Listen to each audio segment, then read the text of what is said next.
Pernahkah Anda bertanya, bagaimana sebuah perusahaan yang terlihat sehat ternyata menyimpan praktik kecurangan yang merugikan banyak pihak? Bagaimana cara mendeteksi fraud sebelum dampaknya menjadi semakin besar dan sulit dikendalikan?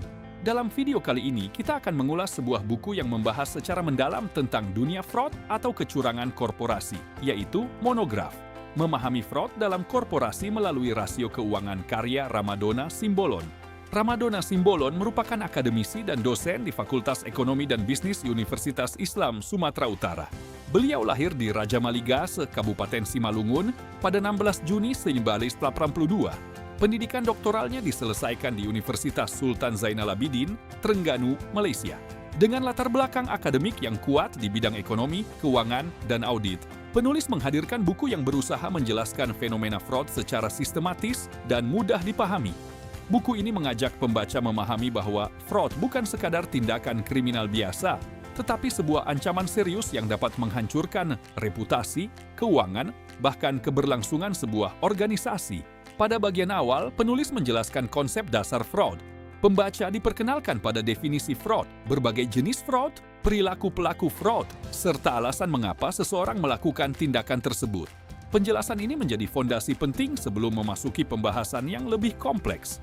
Selanjutnya, buku ini menguraikan berbagai bentuk fraud yang sering ditemukan dalam dunia bisnis dan organisasi, mulai dari penyalahgunaan aset, penipuan terhadap konsumen, pencurian kekayaan intelektual, korupsi, hingga kecurangan dalam laporan keuangan. Setiap bentuk fraud dijelaskan dengan pendekatan yang sistematis sehingga pembaca dapat memahami karakteristik dan risikonya. Tidak berhenti di situ, penulis juga membahas fraud dalam berbagai sektor penting seperti perbankan, sekuritas, asuransi, dan dana pensiun. Pembahasan ini memberikan gambaran bahwa fraud dapat terjadi di hampir semua sektor ekonomi apabila pengawasan dan tata kelola tidak berjalan dengan baik. Salah satu bagian yang menarik adalah pembahasan mengenai peran audit dalam pencegahan dan pendeteksian fraud.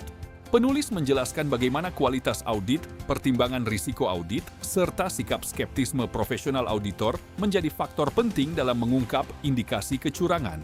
Di era digital saat ini, buku ini juga membahas hubungan antara teknologi informasi dan risiko fraud. Topik seperti big data, komputasi awan, Internet of Things, serta integrasi data dijelaskan dalam konteks pengendalian dan pencegahan kecurangan. Hal ini membuat isi buku terasa relevan dengan perkembangan dunia bisnis modern. Bagian yang menjadi inti pembahasan adalah penggunaan rasio keuangan sebagai alat untuk mendeteksi fraud dalam korporasi. Penulis menunjukkan bahwa laporan keuangan tidak hanya berfungsi sebagai alat pelaporan, tetapi juga dapat menjadi sumber informasi penting untuk menemukan indikasi penyimpangan dan manipulasi. Melalui analisis rasio keuangan, berbagai gejala fraud dapat dikenali lebih dini sebelum menimbulkan kerugian yang lebih besar. Secara keseluruhan, buku ini merupakan referensi yang bermanfaat bagi mahasiswa, akademisi, auditor, praktisi keuangan, maupun siapa saja yang ingin memahami fraud dari sudut pandang yang lebih komprehensif. Sampai jumpa di ulasan buku selanjutnya.